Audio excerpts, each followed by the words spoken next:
Salut à tous, c'est JMN à Abu Dhabi. Et oui, je suis au confinement. Les Émirats Arabes Unis demandent à tout le monde de rester enfermé chez eux pendant au moins 15 jours. J'ai le droit d'aller à la pharmacie et d'aller faire mes courses. Donc, l'occasion pour moi de vous faire une petite vidéo, du coup, comme j'ai un petit peu plus de temps. Mais avant ça, je voulais vous dire, vigilance à vous. Protégez-vous afin que notre petite communauté YouTube, grouillante comme nos colonies, se retrouve dans quelques semaines en pleine forme. Prenez soin de vous, mes amis. Donc, aujourd'hui, une vidéo qui, je pense, va vraiment vous intéresser. Comment endormir, dans un premier temps, et marquer une ouvrière. J'avais tourné à Buenos Aires déjà des images, mais jusqu'à maintenant, je n'avais pas osé les sortir, de peur de choquer. Rassurez-vous, aucune ouvrière n'est morte dans cette vidéo. Mais c'est vrai que certaines images peuvent heurter la sensibilité de certains d'entre vous. Donc, je préfère vous prévenir quand même. Alors, pourquoi marquer une ouvrière? Eh bien, surtout, la raison première pour moi, c'est de pouvoir suivre son évolution dans la colonie. C'est très intéressant, on la repère tout de suite et on peut voir si c'est elle qui sort régulièrement, si c'est elle qui nourrit, si voilà, où elle se situe dans la hiérarchie de la colonie. Et la deuxième chose, c'est que souvent, j'endors les ouvrières pour pouvoir, si vous voulez, prendre des photos et les observer au microscope d'une façon beaucoup plus facile. Vous allez donc voir une Brachyponera que j'ai endormie ici pour l'expérience. Et ensuite, des images d'une Camponotus mus et d'une Camponotus substitutus que j'avais endormies et marquées à Buenos Aires. Voilà, pour ceux qui me suivent, nostalgie, vous allez revoir deux Camponotus légendaires presque, j'ai envie de dire. Je vais essayer d'être le plus simple et le plus clair possible et je vais même faire l'expérience devant vous en direct avec le chronomètre, vraiment pour vous montrer qu'il n'y a aucun danger si vous suivez exactement mes indications. Allez, générique et on se retrouve juste après pour commencer l'expérience. À tout de suite.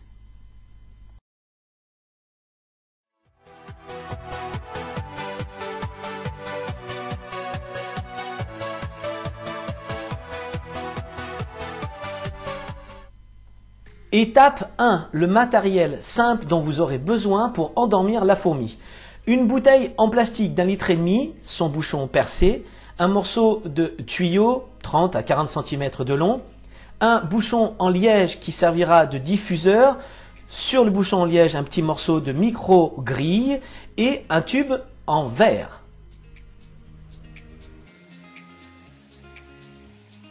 Étape 2. Fabriquer du CO2, du gaz carbonique. Vous aurez besoin de sucre, d'eau et de levure sèche.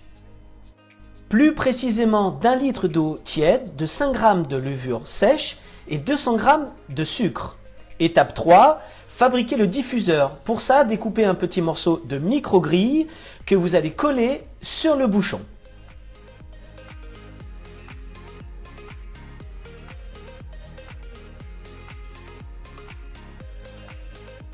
Une fois que vous avez fait l'assemblage, que vous avez tout collé, que vous avez percé le bouchon et que vous avez mis de la colle des deux côtés de manière à ce qu'il y ait le moins de fuite de CO2 possible, eh bien il faut laisser sécher minimum 48 heures pour être sûr de ne pas intoxiquer la fourmi. Étape 4. J'ai attendu 3 jours pour être tranquille. J'ai mélangé mes 3 ingrédients dans la bouteille, j'ai bien secoué et j'ai attendu 1 heure que le CO2 se forme bien. Maintenant, je vais prélever une Brachyponera dans mon élevage. Nous allons la mettre dans le tube et nous allons l'endormir.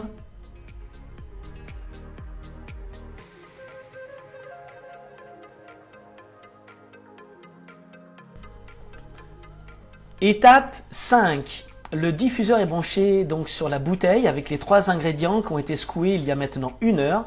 Le CO2 s'est formé et se diffuse maintenant sans problème dans le tube que je viens de brancher. Nous allons faire l'expérience en direct.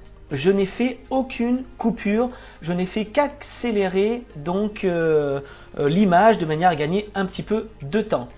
L'ouvrière, dans un premier temps, va se déplacer tout à fait normalement, mais là, le CO2 est en train d'arriver. Donc, elle va tout doucement commencer d'être groggy, ça se fait par paliers.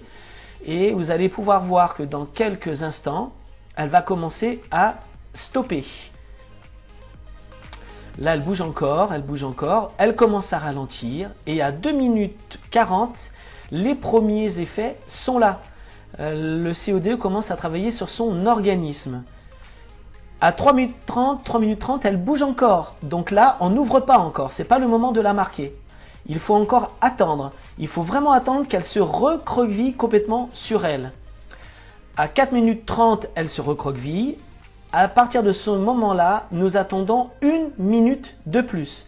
Pas plus. 1 minute, ça suffit. Elle est complètement groggy, mais elle n'est pas morte. Donc là, nous allons pouvoir maintenant ouvrir le tube. Et vous allez voir, je vais la poser dans un petit récipient.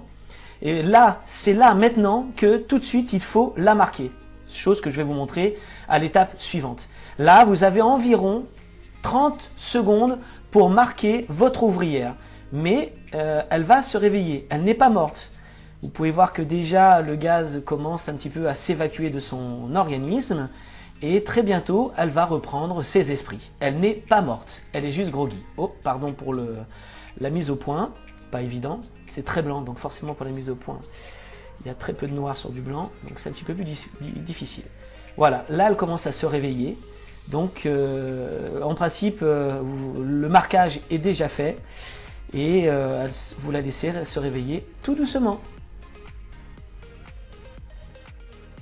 Alors, je vous demande encore un tout petit peu de patience parce que, comme je vous l'avais dit, je n'ai absolument pas coupé la caméra. C'est toujours le même plan séquence et je voulais vraiment filmer jusqu'à ce qu'elle se remette sur ses 6 pattes pour vous montrer vraiment que cette petite ouvrière va regagner sa colonie dans quelques minutes. Là, elle se réveille encore. Le gaz est en train de s'évacuer. Je vais secouer un tout petit peu le récipient, c'est vrai, pour l'aider un petit peu à se remettre sur ses 6 pattes. Allez, allez, allez, réveille-toi. Voilà, vous allez voir. Là, ça y est, elle commence à avoir ses premiers réflexes. C'est parti. Je vais pouvoir la reposer avec ses congénères. Allez, on va passer à l'étape suivante, le marquage. Pour ça, qu'est-ce qu'on utilise? Eh bien, un marqueur Posca. Et un marqueur Posca, les apiculteurs connaissent ça parfaitement. Ça sert à marquer entre autres les reines abeilles pour les retrouver plus facilement dans la ruche. Et c'est donc ça que nous allons utiliser pour marquer nos ouvrières. Livrer, ça coûte entre 5 et 10 euros, j'arrondis. Donc, pour pouvoir vraiment faire du bon boulot, eh bien, il faut se servir ou d'un microscope, ou une grosse loupe comme celle-ci, c'est celle-ci que j'ai utilisée. Donc, étape 6, le marquage. Âme sensible, s'abstenir, ce n'est pas du sang, ce n'est que du marqueur Posca, une Camponotus mus de Buenos Aires. Ces images datent d'il y a maintenant 3 ans, je les avais gardées sous le coude. Donc, ne faites pas comme moi, utilisez un papier buvard dessous, un papier buvard ou un sopalin pour absorber l'excédent de marqueur, parce que sinon ça fait des taches. Donc là j'en ai mis un petit peu sur les pattes de l'ouvrière, mais bien sûr ça n'est pas grave du tout, elle va se nettoyer et au pire, même si ça restait sur les pattes, ça n'est pas grave du tout. Donc là, nous sommes dans les 30 secondes qui sont allouées juste après donc que le COD soit rentré dans l'organisme de l'ouvrière. Souvenez-vous, vous avez à peu près 30 secondes avant que l'ouvrière redevienne vraiment très dynamique. Donc là, vous pouvez voir que ça y est, elle commence déjà à se réveiller et on va pouvoir la poser donc dans un petit air de fourragement. Dans un petit récipient, je dirais plutôt, pour voir son réveil et voir qu'il ne lui est rien arrivé et qu'elle va très bien, si c'est fait dans les règles.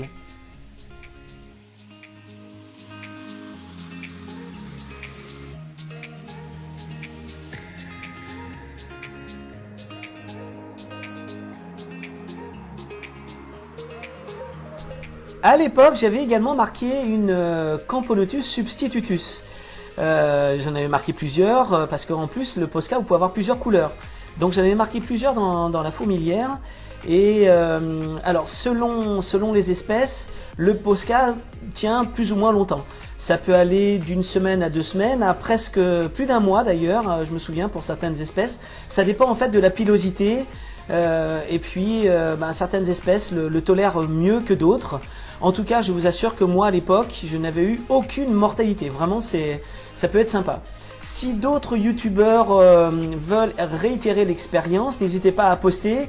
Je serais très, comme je n'ai jamais vu ces expériences sur une autre chaîne YouTube, je serais ravi qu'un autre se charge de le faire. Et voilà, donc appel lancé, n'hésitez pas à reproduire l'expérience. Cette vidéo se termine. N'hésitez pas à liker, à partager, à parler de moi à vos voisins, à mettre mes vidéos en avant sur les réseaux sociaux, à passer mes vidéos en boucle. Non, je déconne, vous faites comme vous voulez, bien sûr. Allez, je vous dis à la revoyure. Ciao, ciao. This is the future.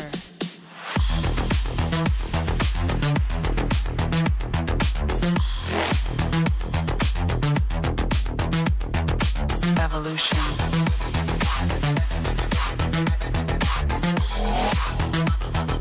This is the future.